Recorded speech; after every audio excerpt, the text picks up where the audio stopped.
Get a new wife for my son. You're useless. The day our multi-generational house was finally completed. Such heartless words were thrown at me with no remorse by my mother-in-law. I knew she didn't think highly of me. Still, considering her feelings, I agreed to build the multi-generational house. Yet I never imagined being treated with such contempt. With words stuck in my throat, I stared at her with her smug smile. My husband looked pale as a ghost, but she didn't know. She didn't know the impact those words would later have. My name is Elena, 30 years old. After graduating from vocational school, I worked at a production company, drawing illustrations. 2 years ago, I became an independent contractor, and now I work as a freelance designer. There are no benefits like when I was employed, nor are there any set holidays. But my income has increased significantly, and I am able to save more than enough. My husband, Camille, who I married 3 years ago, has been my biggest supporter. He was the one that pushed me when I was contemplating becoming independent. "Elena, I believe you can be successful even on your own," he said. "But if I fail, I'll lose my income, and it will be a burden to you, Camille. Don't worry about that. We're a team, remember? If you want to try something new, I want to support you." Camille. "Don't worry. Even if anything happens, you're not alone. I'll support you with all my might." "Thank you. I'll give it a shot." And so, with Camille's support, I became an independent freelancer. At first, jobs were scarce, and my income was close to zero. But with my husband's support, I didn't give up and kept going. Now, 2 years later, I have more work than I can handle, from regular jobs to major projects. Somewhere along the line, my income exceeded both my previous income and my husband's, and now my annual income exceeds $10 million. We started spending more luxurious time together, like going shopping, traveling to match my husband's days off thanks to our comfortable financial situation.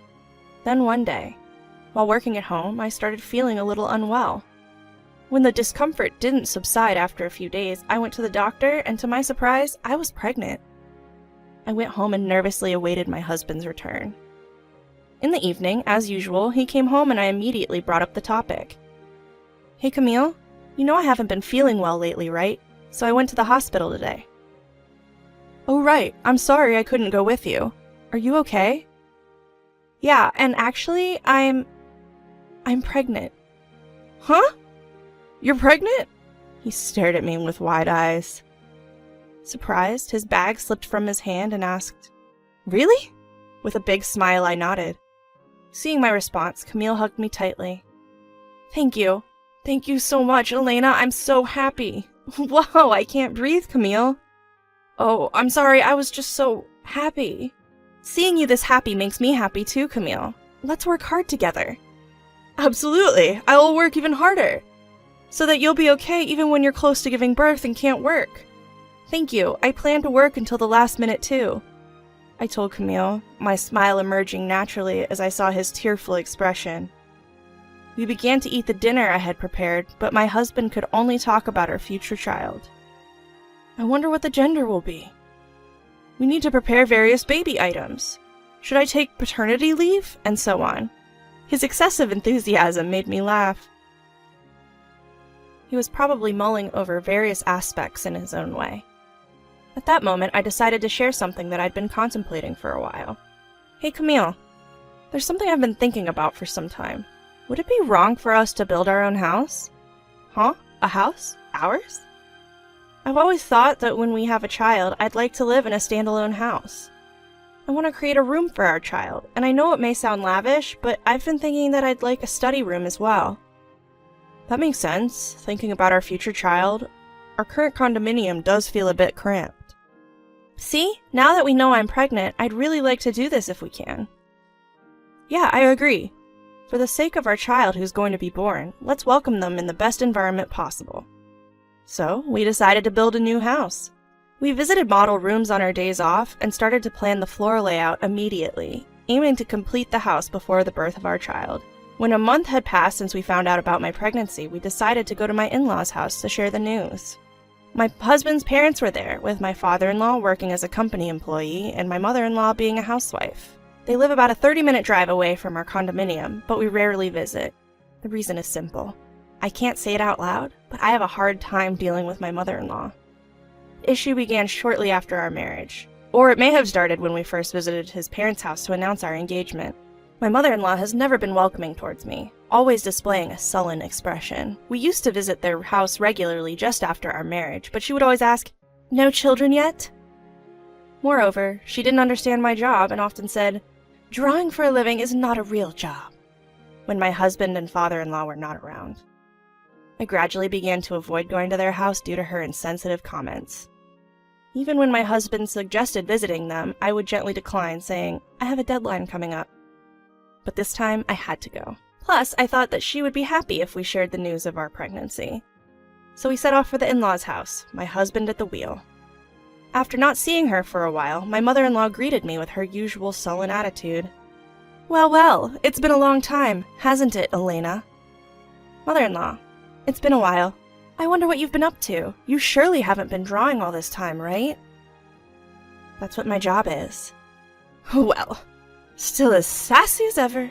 And here, I thought you might have changed after being away for so long." She spoke to me this way in a hushed tone when we were alone, yet played the part of the good mother-in-law in front of my husband and father-in-law. When my husband announced my pregnancy, she directed a saccharine voice towards me. "Oh my, Elena, congratulations! I'm truly happy to hear I'll be seeing my first grandchild so soon." "Uh-huh, happy. Is the baby a boy or a girl?" "No, it's still too early to tell." "Well, it doesn't really matter, as long as the baby is healthy." "Yeah, you're right." I plastered on a smile, careful not to spoil the mood. After that, we all got caught up in casual chatter, my father-in-law joining in too. Then, amidst the light-hearted banter, my husband dropped a surprising piece of news. "You know, we've decided to build a new house." His announcement got a big reaction from my mother-in-law. "What?" My ominous hunch came true as she responded with delight. "Why not make it a two-family house?" "Two-family house? You mean you guys will live with us?" "Yes! Our house is getting old. We were just debating whether to renovate or move entirely." Well, we didn't really plan to." "I'm sure the child will benefit from living with grandparents, right? You agree too, don't you, Dad?" My father-in-law, thrown into the conversation, kept his expression neutral, but there was a hint of joy as he muttered, "Yeah, I guess so."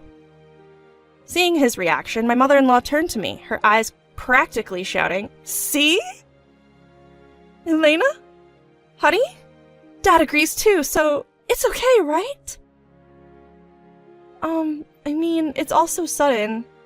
"Why not? It seems more families are going nuclear these days. I'm sure we'll have a blast living together."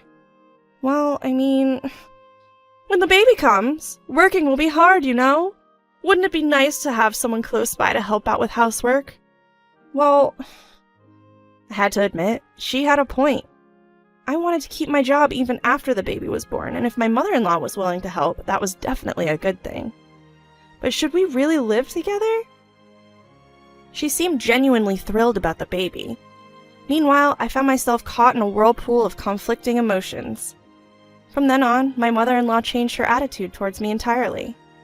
Regular texts started arriving on my mobile phone. "How are you feeling? If you need anything, just let me know." And other gentle messages. Maybe the pregnancy made her reconsider her attitude. I began to lower my guard just a little. One day, my husband asked, "What are we doing about the two-family house thing?" With my mother-in-law's increasing kindness, my thoughts began to shift. "Well, since your parents are so insistent, maybe we should give it a shot." "Really? Are you sure? I thought you didn't like my parents." "True, I was a bit wary of your mother and avoided going to your parents' house. But ever since we found out about the baby, she's been really kind. I think I want to give it a shot." "I see. Thank you, Elena. My mom can be a bit self-centered, but I think she's genuinely looking forward to our child." "Yeah, I get it. It really comes across." "Well, we need to revise our plans then. Let's discuss it with the construction company." A few days later, we visited the construction company we had consulted earlier and told them that we wanted to move forward with building a two-family house. Since we had some floor plans in mind, we decided to expand on them. The plans for our new home progressed steadily, with us sometimes even bringing my in-laws along to the construction company. but I was still oblivious, unaware that this decision would lead to such a predicament. A few months later, as I was about to enter my 3rd trimester, we started the construction.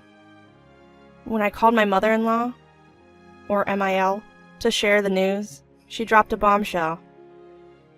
Ah, I've waited so long for this moment. I was getting pretty sick of having to be nice to you. What, mother-in-law? Your baby's a girl, isn't it? You're so useless. Didn't I tell you not to have anything but a boy? Oh, wait a minute. When I told you the gender last time, you said, girls' clothes are cute. That's nice, too. That's because your husband and Camille were there. You're not an idiot, are you? Is that so? Her words hit me like a blunt object. I was speechless. She continued mercilessly. Just to let you know, it's too late to regret it now, you know? The house is already under construction. I was just buttering you up to live in the new house. Mother-in-law? Oh, by the way, I've prepared quite a few things, too. Look forward to it, okay? With that, she hung up, leaving me with the dial tone. I had no idea what mother-in-law meant by reparation, but the shock that she hadn't changed a bit was even more significant. I wanted to talk to my husband, but I couldn't muster the courage to say it to his happy face, saying, "It's almost here." I thought I would finish giving birth first, calm down, and discuss it by the time the house was finished. A few months later, our daughter was born safely, and the house was completed about half a year later. We had already told my husband the rough details, and decided to keep the relationship with mother-in-law to a minimum, but let her live in the 2-family house we had built. However, on the handover day, mother-in-law, who was swollen with anticipation, said to me, "Finally, this moment has come. Elena, thank you for your hard work. Now you're on your own. Good luck with your job and childcare." Excuse me, mother-in-law? Not just me, but my husband and father-in-law who were present were also at a loss for words. Thinking the house was built so anything would do, mother-in-law continued to utter ruthless words. "I'm sure you know, but I hate a charmless bride like you. If you understand, why don't you just leave with that child?" Wait a minute, what are you saying? "I've found a new bride for my son. Divorce your incompetent husband." A new bride? I've asked everyone I know who has a daughter. I looked for a docile child among them. I think she will be quiet and become a housewife, as I say. At that moment, something inside me crumbled with a crash. A new bride? You've got to be kidding. I was thinking about forgetting everything that had happened so far and allowing her to live with us. Enough. I'm going to kick her out.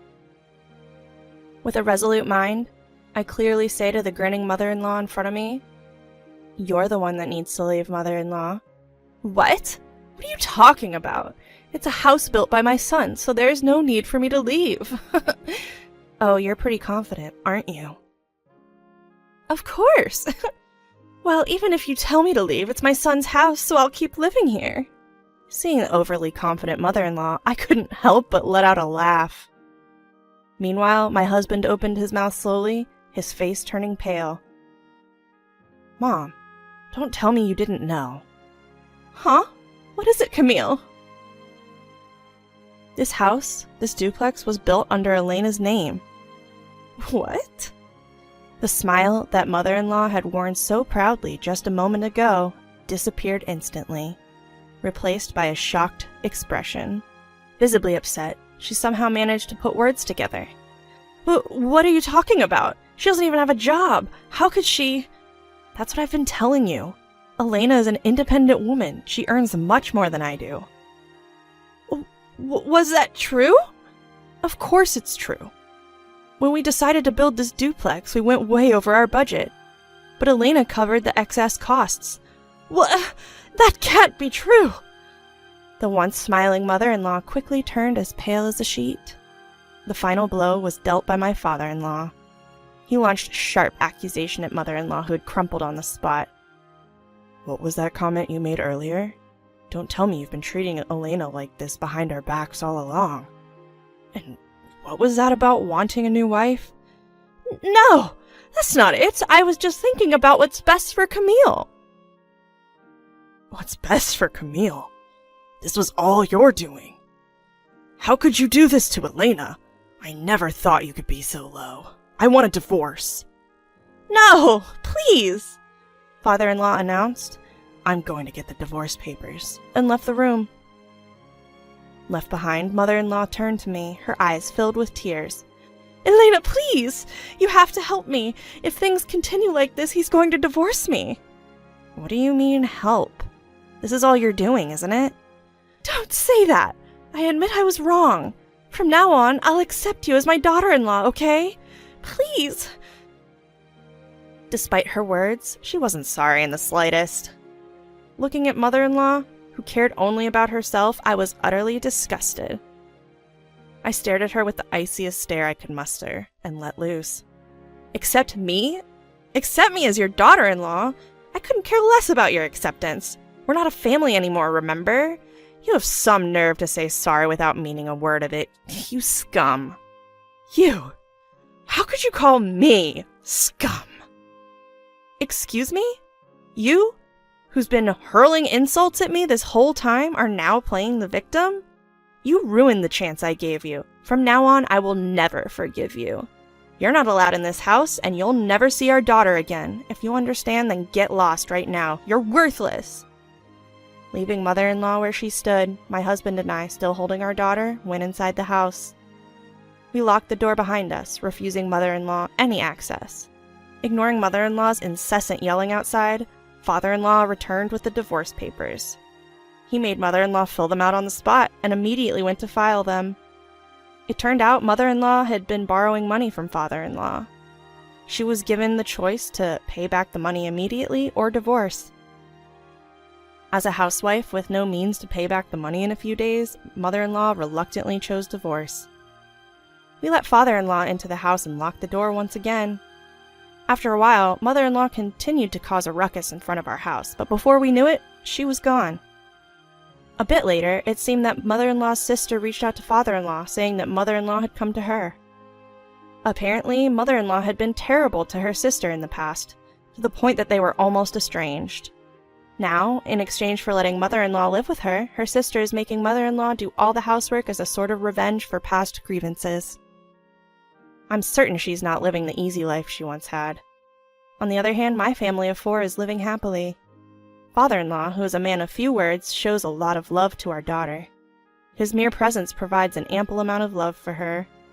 Looking forward, we plan to keep working together with my husband and father-in-law to create a fun and loving home.